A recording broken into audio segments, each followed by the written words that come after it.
सॉन्डोंग हमारी धरती की सबसे बड़ी गुफा है। ये गुफा इतनी विशाल है कि इसमें अपना खुद का पूरा इकोसिस्टम है, यानी इसका अपना मौसम है। सैकड़ों मीटर नीचे जैसे आमतौर पर आसमान में बादल बनते हैं, वैसे ही बादल इस गुफा के अंदर भी बनते हैं। सॉन्डोंग गुफा के अंदर धरती की सतह से गहराई में एक अनछुआ पुराना रेन फॉरेस्ट और एक विशाल अंडरग्राउंड नदी भी है। दोस्तों, यहाँ ट्रांसपेरेंट मछलियों से लेकर रंग बिरंगे बंदरों तक 250 से ज्यादा अनोखे पेड़ पौधे और जानवरों की प्रजातियाँ पाई जाती है। हाल ही में यहाँ 7 नए जीवों की खोज हुई है जो सिर्फ इसी गुफा में मिलते हैं। ये गुफा 9 किलोमीटर लंबी है और इसका कुल आकार 38.5 मिलियन क्यूबिक मीटर का है। इसकी पैसेजेस इतनी बड़ी है कि के अंदर एक 40 मंजिला इमारत भी समा सकती है। यहाँ के विशाल स्टेलेग्माइट्स प्राचीन शहरों के टावरों की तरह ऊपर उठे हुए हैं। इस गुफा के अंदर चलते हुए इंसान खुद को एक छोटे से कीड़े जितना महसूस करता है। क्या कोई पत्थर खुद ब खुद हिल सकता है? सॉन्डोंग में ऐसा होता है। यहाँ फाइटोकास्ट चट्टानें पाई जाती हैं जो ऑर्गेनिज्म जैसी लगती हैं और सूरज की रोशनी की ओर धीरे धीरे बढ़ती हैं। इसके अलावा यहाँ रेयर गुफा की मोती और कई अनोखी फॉर्मेशंस भी मिलती हैं। करीब 30 लाख साल पहले बनी ये गुफा दुनिया के लिए पूरी तरह से अनजान थी। किसी को इसके बारे में जानकारी नहीं थी जब तक कि वियतनाम में 2009 में इसके बारे में पता नहीं लगाया गया। और अब वक्त आ गया है कि आप पृथ्वी की सबसे विशाल गुफा को देखें। सुरक्षा और पर्यावरण संरक्षण के कारण यहाँ किसी को अकेले जाने की इजाजत नहीं है। इस अभियान का संचालन सिर्फ ऑक्सलाइज नाम की एकमात्र ऑथराइज्ड एजेंसी करती है। सॉन्डोंग तक पहुँचने के लिए हमने 9 घंटे जंगल में ट्रैक किया और अब हमें इन गुफा से गुजरना होगा जो दुनिया की तीसरी सबसे बड़ी गुफा है। ये गुफा दुनिया की सबसे बड़ी गुफा सॉन्डोंग का गेटवे मानी जाती है। दोस्तों, इस सफर के लिए पूरी तरह तैयार होना बहुत जरूरी था। गुफा के अंदर बने बीच की तरफ बढ़ रहे हैं। सदियों से पास की नदियों का पानी धीरे धीरे इस गुफा को काटता है और आकार देता रहा है। इस गुफा की छत 145 मीटर ऊंची है और इसकी चौड़ाई 200 मीटर है। बाहर के मौसम में एक खाली जगह पूरी तरह से देखिए पानी में डूब जाती है। हाँ, वाकई में सच में। वो जो ऊपर बास्केट अटकी हुई है उससे अंदाजा लगा सकते हो कि पानी का लेवल कितना ऊंचा चला जाता होगा। हमारे सामने एक शानदार झील थी और उसमें छलांग लगाने से खुद को रोक पाना नामुमकिन था। जैसे ही शाम ढलती है, गुफा के अंदर सिर्फ चिड़ियों की आवाज गूंजने लगती है। इन पक्षियों की टांगें बहुत छोटी और कमजोर होती हैं, इसलिए ये जमीन से उड़ान नहीं भर सकते। इन्हें उड़ने के लिए ऊंचाई से कूदना पड़ता है। अगर ये कभी जमीन पर फंस गए तो इनकी मौत तय होती है। ये चिड़िया अनलकी थी और बस अपनी मौत का इंतजार कर रही थी। जैसे ही सूरज निकला, हम सॉन्डोंग की ओर बढ़ने के लिए तैयार हो गए। अगर इन गुफा को एक छोटा मोहल्ला माना जाए तो सॉन्डोंग एक विशाल शहर की तरह है।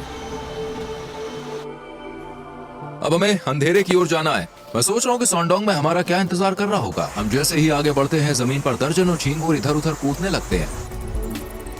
जमीन पर सैकड़ों सालों से चमगादड़ों की बीट की परतें जमी हुई हैं। ऊपर अनगिनत चमगादड़ गहरी नींद में लटके हुए हैं, लेकिन कुछ जाग चुके हैं और ये लगातार हम पर गंदगी गिरा रहे हैं, इसलिए ऊपर देखना अच्छा आइडिया नहीं है। देखो मेरे हाथ का हाथ। हम ऐसे चट्टानी रास्तों से गुजर रहे हैं जो ट्रेवर्टीन जैसी दिखती है। लाइमस्टोन से बनी सीढ़ियां हमें सॉन्डोंग की ओर जाने वाले रास्ते तक ले जाती हैं। वाह, यहाँ का नजारा कमाल है। दोनों तरफ से पानी नीचे गिरता हुआ दिख रहा है। एन गुफा ने हमें जंगल के बीच एक रात के लिए पनाह दी, लेकिन अब वक्त आ गया कि हम सॉन्डोंग से मिले। ये मेरी ओर आने की कोशिश कर रहा है। तुम जानते हो ये मेरी ओर बढ़ रहा है। इसे पता है कि किससे चिपकना है। ये बहुत बड़ी है।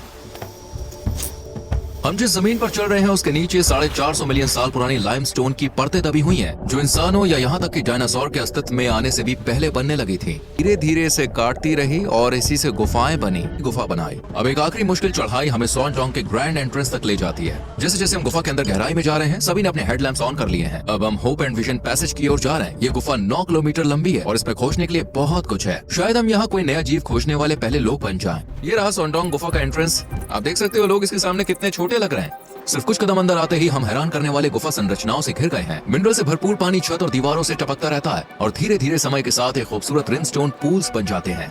सबसे पहला जानवर जिसने हमारा यहाँ स्वागत किया वो एक झिंगुर है। हम बड़े बड़े पत्थरों के बीच से रास्ता बना रहे हैं। कुछ स्टेलेग्माइट्स बिल्कुल चमकते सफेद रंग के हैं क्योंकि इनमें खास प्रकार के खनिज मिले हुए हैं। ये तो डायमंड जैसा लग रहा है। हाँ, वाकई सच में।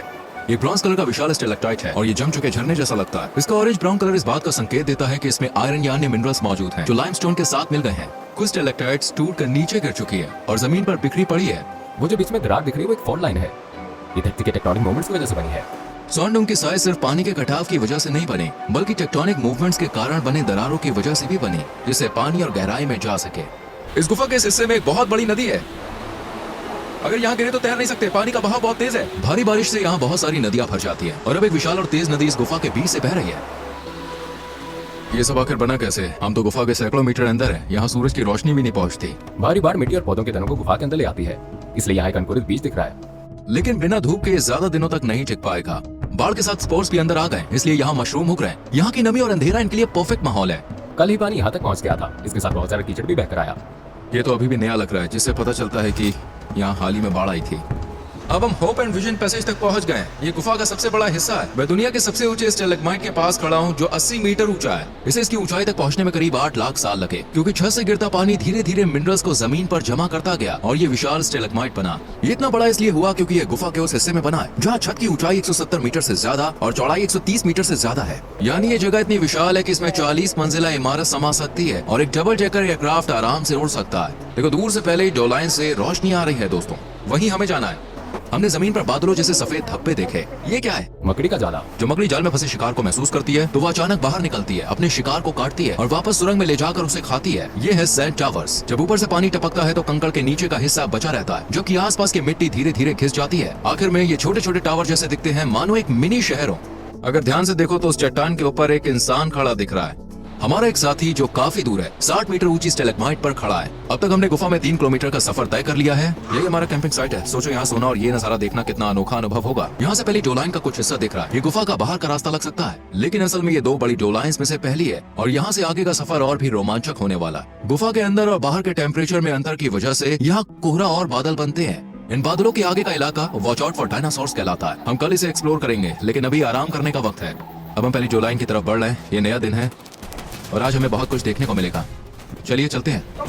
पहली डो लाइन तक पहुंचने के लिए हमें इन संकरे रास्तों से रेंगते हुए गुजरना होगा। बहुत संकरा रास्ता है। ये चिपचिपे धागे गुफा में रहने वाले कीड़ों के जाल है। ये कीड़े अपनी पूंछ से नीली हरी रोशनी निकालते हैं, जिससे उड़ते हुए कीड़े अट्रैक्ट होकर इन चिपचिपे धागों में फंस जाते हैं। जैसे कोई कीड़ा फंसता है, लार्वा अपने मुंह से धागे को खींचता है और शिकार को खा जाता है। ये लाइमस्टोन दक्षिण पूर्व एशिया का सबसे पुराना लाइमस्टोन है।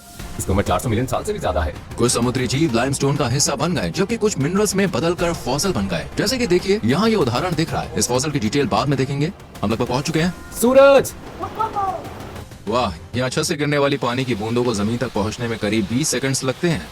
इस दीवार की ऊंचाई कितनी होगी? करीब 140 मीटर। यहाँ सब कुछ बहुत बड़ा है। अगर ऊपर देखो तो गुफा के खुले हिस्से के चारों ओर रेन फॉरेस्ट के पेड़ दिखते हैं, लेकिन इस वक्त हम अभी भी कई मीटर नीचे गुफा के अंदर हैं। ये छेद इसलिए बना है क्योंकि हजारों साल पहले सॉन्जोंग के अंदर बहने वाली नदी ने धीरे धीरे लाइमस्टोन को काटा और छत को कमजोर कर दिया। आखिरकार छत अपना भार संभाल नहीं पाई और गिर गई, जिससे ये विशाल छेद बन गया। सूरज की रोशनी ने यहाँ काई और एल्गी को जीवन दिया है। दोपहर में हम दूसरी डोलीन की ओर बढ़ेंगे। वो पहली डोलीन से बिल्कुल अलग है। वहाँ पे एक असली जंगल देखने को मिलेगा। गुफा की छत टूटने से धूप अंदर आने लगी और यहाँ एक नया इकोसिस्टम विकसित हो गया, लेकिन बाकी से अलग है। इसकी अनोखी परतदार बनावट झरनों की वजह से बनी है।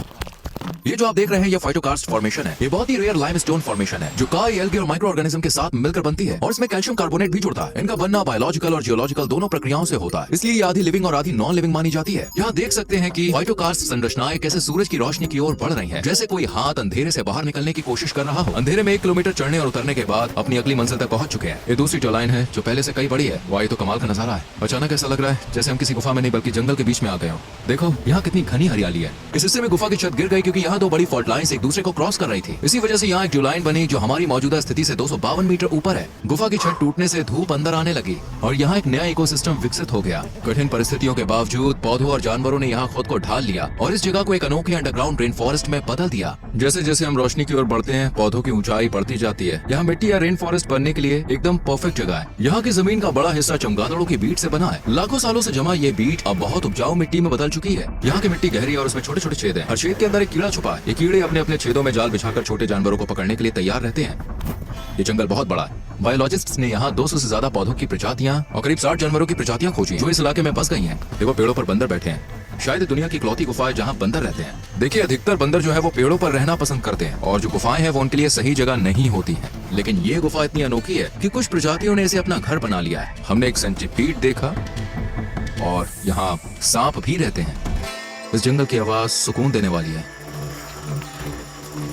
जब 2009 में खोजकर्ता पहली बार यहाँ आए थे तो उन्हें कुछ पलों के लिए लगा था कि उन्होंने गुफा का एग्जिट ढूंढ लिया है। याद रखें कि हम अभी भी एक गुफा के अंदर हैं। इस गुफा के अंदर अपना रेन फॉरेस्ट है। यहाँ के सभी पेड़ पतले लेकिन बहुत ऊंचे हैं क्योंकि ये ऊपर से आने वाली धूप तक पहुंचने की कोशिश कर रहे हैं। इसी वजह से इनकी चौड़ाई कम होती है लेकिन ऊंचाई ज्यादा होती है। कुछ पेड़ 40 से 50 मीटर तक ऊंचे हो सकते हैं। ये इसलिए होता है क्योंकि पेड़ ऊंचाई को प्राथमिकता देते हैं ताकि धूप को ज्यादा सोखा जा सके। स्नेल का खोल है। हमें बताया गया कि बंदर इन स्नेल्स को पकड़ते हैं, पत्थरों से तोड़ते हैं, फिर खाते हैं।